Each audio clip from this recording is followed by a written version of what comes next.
Hello everybody, I'm Silas, and welcome to Psilocybology. Let's expand our mind. This is a series where we talk about the research on psilocybin, the psychedelic prodrug found in magic mushrooms. We'll be breaking down and discussing the scientific literature, one study at a time, from past to present. If you'd like to support the show, the best way to do that is to rate, review, and subscribe to the podcast. Also, if you like the show, please take a minute when you're done listening to today's episode to fill out a brief survey about the podcast.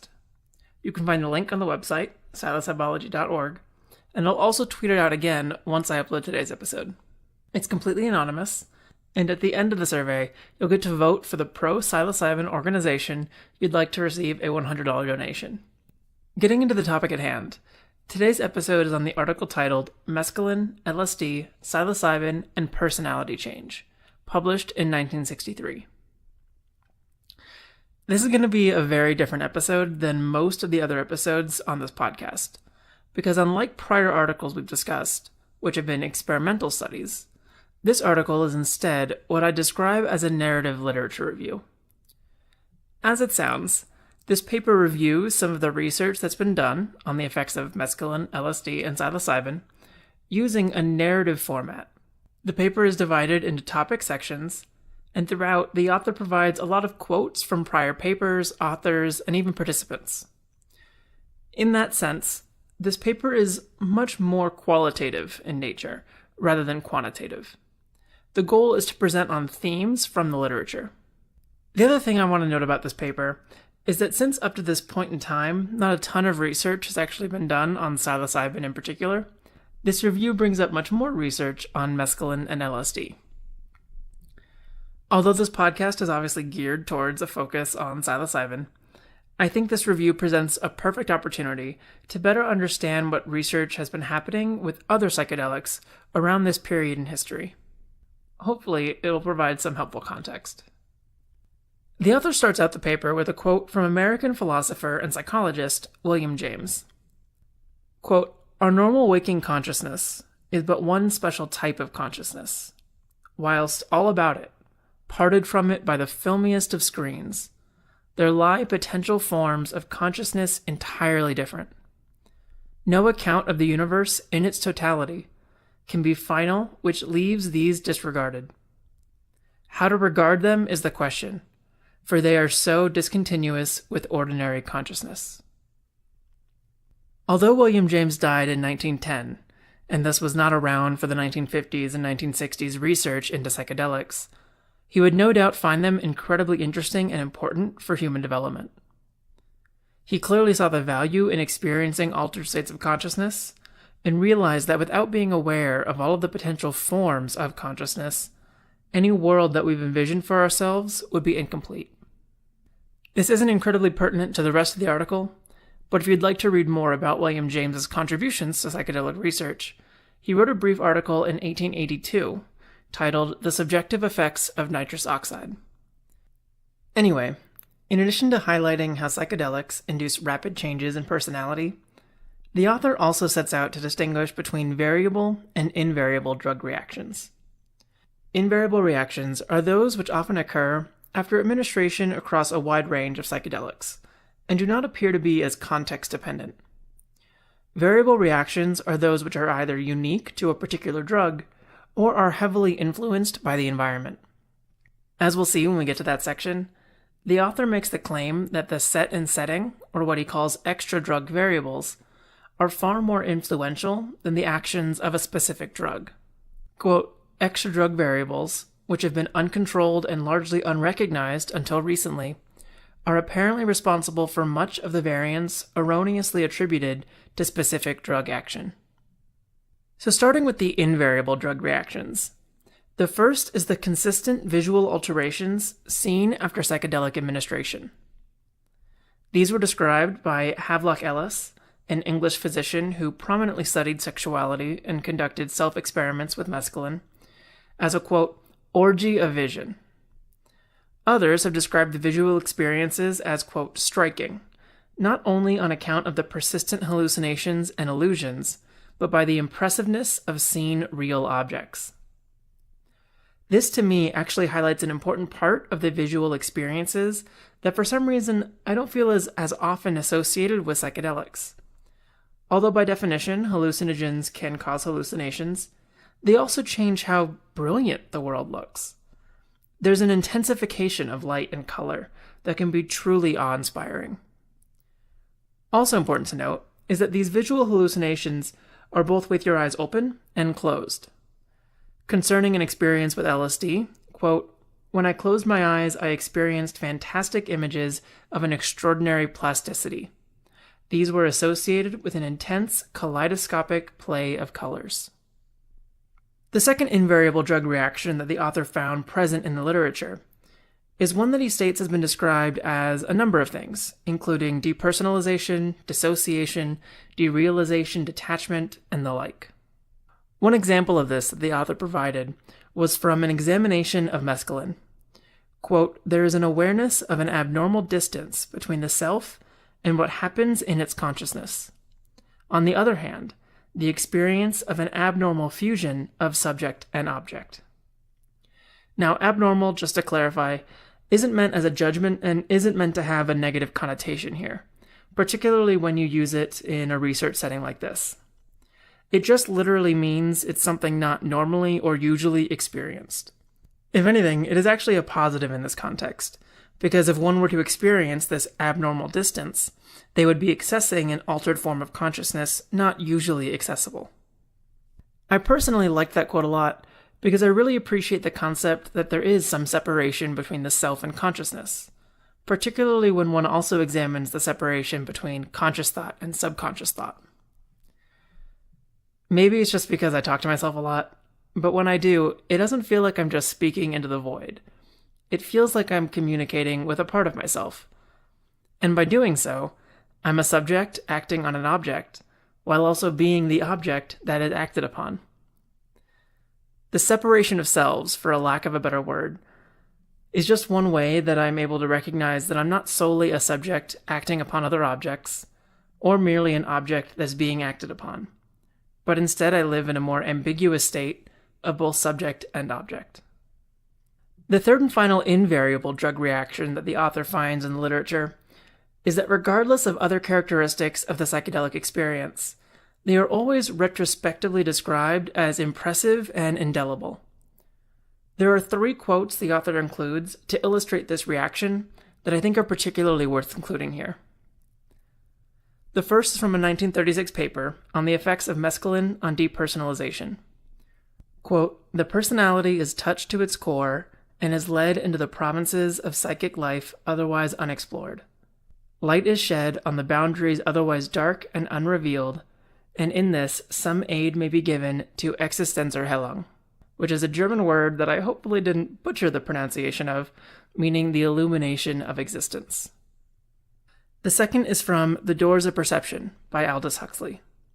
Quote, "This is an experience of inestimable value to everyone and especially to the intellectual. The man who comes back through the door in the wall will never be quite the same as the man who went out." The final quote is from a 1959 paper titled A Sunday with Mescaline. Quote, "I have known myself in a way I doubt would have ever occurred except as it did."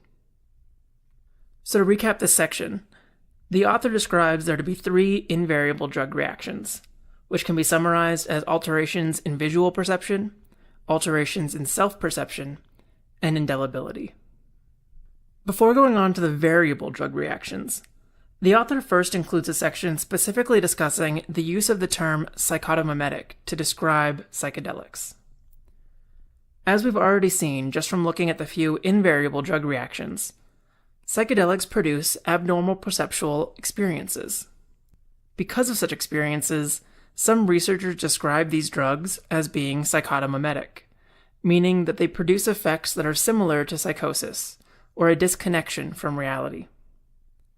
The author has a problem, however, with the use of this term, and believes it is a semantic issue that is misleading and should be addressed. First off, the author notes that in healthy individuals, the experiences produced by psychedelics do not include any delirium or remove one's lucidity. In one 1955 paper published in the American Journal of Psychiatry, It is stated, quote, "In a state of clear consciousness, the subject is able to describe in detail the manifold mental changes during drug intoxication." Now, some of you listening might be thinking, well, of course, healthy individuals retain their lucidity. But if you have a risk for psychosis or have experienced psychotic symptoms, it's incredibly dangerous. Well, to cite a research study from 1951 publication in the British Medical Journal, quote, "When chronic schizophrenics suffering from persistent hallucinations were given mescaline, they distinguished the mescaline phenomena." To be clear, the author, nor myself for that matter, is endorsing the unrestrained use of psychedelics by anyone and everyone. Rather, the purpose here is to stress that psychedelics are not unequivocally psychotomimetic. Fear is unfortunately easy to spread and incredibly difficult to extinguish. The author actually goes into some of the history of the fear, specifically that is tied with LSD. A researcher in 1947 informally spread word that after an experimental trial using LSD, a psychotic female committed suicide after being administered the drug. Although the story never appeared in print, it was referenced in much of the early work with LSD and seems to have greatly influenced experimenter and cultural attitudes. The author ends this brief section by discussing alternative words to use instead of psychotomimetic. The author notes two in particular. The first, that you're all familiar with, is psychedelic, meaning mind manifesting. The second is psycholytic, meaning mind releasing. Now that we've taken that semantic detour, the next section discusses the variable drug reactions and the extra drug variables the author thinks contribute to such varied responses. The most notable variation is that concerning the affective responses to psychedelics, which, as we've already seen on this podcast, can range from what the author describes as, quote, "hyperphoric ecstasy" and unutterable terror. The author notes that while in some cases variable responses to drugs may be attributable to individual differences between the people given the drug, he would argue that these differences are actually caused by differences in the set and setting in which an individual uses a psychedelic. Around this time, some early research began to examine the use of LSD in conjunction with psychotherapy. The author states that this research is particularly illuminating when it comes to determining the factors that influence one's response to psychedelics. One example cited in the paper looks at the comparison between the psychedelic experiences of patients seeing a Jungian therapist to those who are seeing a Freudian therapist. While Jungian therapists value and aim to evoke transcendental experiences, Freudian therapists look to explore unconscious material and focus on issues that originate from early stages of development. Interestingly, when you give a patient of a Jungian therapist LSD, they report having incredible transcendental and mystical experiences. When you give a patient of a Freudian therapist LSD, they're more likely to recall remarkable and traumatic childhood memories. It's possible that some expectation of the therapist and the patient are influencing the types of experiences these patients are having. Along a similar vein, the author notes that when a therapist is anxious about administering a psychedelic to their patient, such as those concerned about inducing psychosis, the patients are more likely to experience anxiety during the session. Quote, "The response of the subject will depend markedly upon the attitude of the therapist. If the therapist is not anxious about the use of the drug, anxiety in the patient will be much decreased." What's also important are the preconceived notions one has before taking a psychedelic. Quote, "The occurrence of anxiety seems largely to depend on what the patient is told beforehand, as well as rumors and myths current among patients and staff, or even in the press, about hallucinogenic drugs." It essentially becomes a self-fulfilling prophecy. If you worry you'll be anxious, you're more likely to be. If you're not worried you'll be anxious, you're less likely to be. Quote, "With adequate preparation, that is, with the specific intent of rendering drug experiences positive, approximately 90% of the subjects or patients in each of the two most recent studies reported at least a pleasant or rewarding session." Now, outside of a therapy context, there was one interesting example the author provided that concerned psilocybin in particular. Apparently, when a group of Harvard students were given psilocybin, they didn't relive their childhood or have particularly remarkable transcendental experiences.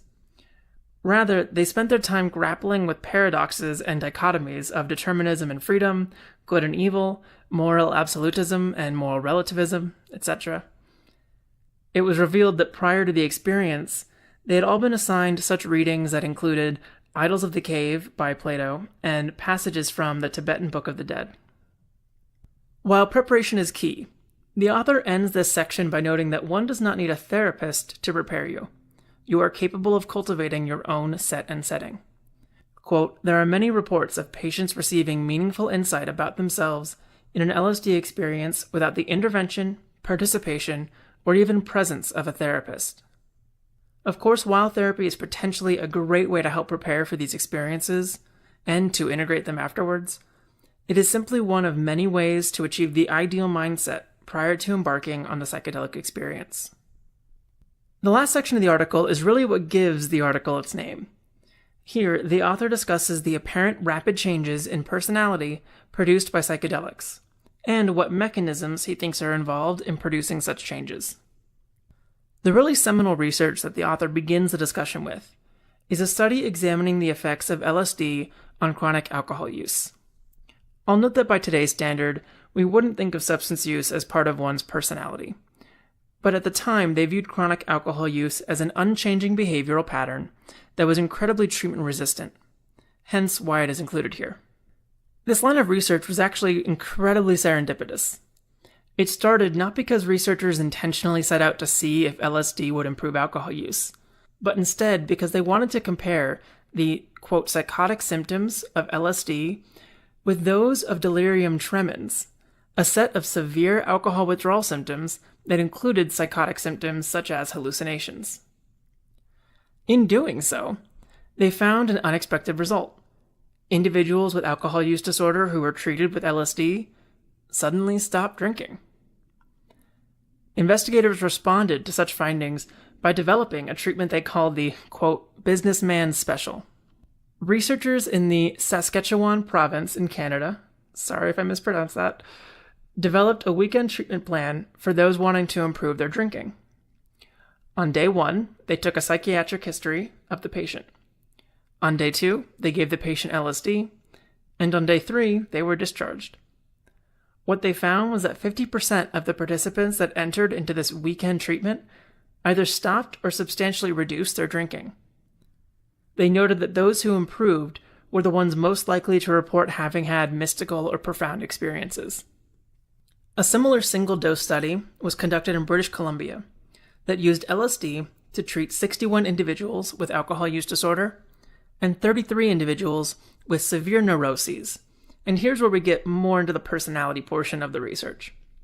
They found that 9 months after a single treatment session, which consisted of LSD administration in the presence of a psychiatrist, psychologist, psychiatric nurse, and a music therapist, 90% of the individuals with neuroses were considered improved or much improved. Similarly, 60% of those with alcohol use disorder were deemed as having shown either improvement or much improvement, with 50% having remained abstinent at the 9-month follow-up. If that sounds mind-blowing, it's because it is. There are medications out there that you are required to take daily in order to treat alcohol use, and they could only dream of such a high success rate. Given the choice between a single red pill once every 9 months and 270 blue pills during the same period of time, is there really even a decision to be made? The use of LSD for alcohol use was so effective that at the time this paper was written, the official policy of the Saskatchewan Department of Public Health concluded that, quote, the single large dose LSD treatment of alcoholism is to be considered no longer as experimental, but rather to be used where indicated. Jump to 50 years later, after American pressure to enforce asinine and destructive drug war policies, and we're left with rampant alcohol abuse and not enough effective legal treatment options. Circling back to the treatment of neuroses, a group of researchers on the western coast of the United States designed a treatment study involving 2 to 3 weeks of preparation training, followed by a single large dose of LSD. The studies were ongoing at the time of this publication, but the author stated, Quote, thus far in over 100 cases, at least marked improvement has been reported in 80% after one so-called overwhelming experience. What the author is trying to present is that early research is indicating that psychedelics shape utterly new behaviors and eliminate undesirable ones, in what he describes as a type of super reinforcement. As for mechanisms, in the context of psychedelic-assisted therapy, the paper includes a passage from the article titled LSD as a Therapeutic Tool, in which 5 key mechanisms are laid out and how LSD is such an excellent treatment tool. 1. It helps patients to remember and abreact both recent and childhood traumatic experiences. It essentially allows one to recall and work through trauma without being re-traumatized. 2. It increases the transference reaction while enabling the patients to discuss their transference more easily. Transference in therapy reflects the therapeutic relationship and is when the patient directs feelings and desires toward the therapist. Together, the patient and therapist can try to understand those feelings, and according to this, LSD can make that process easier.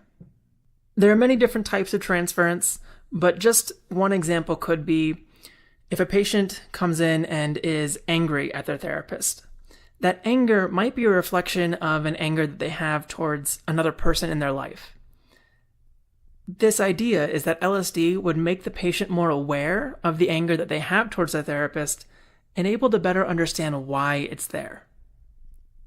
Number 3, it activates the patient's unconscious so as to bring forth fantasies and emotional phenomena which may be handled by the therapist as similarly done with dreams.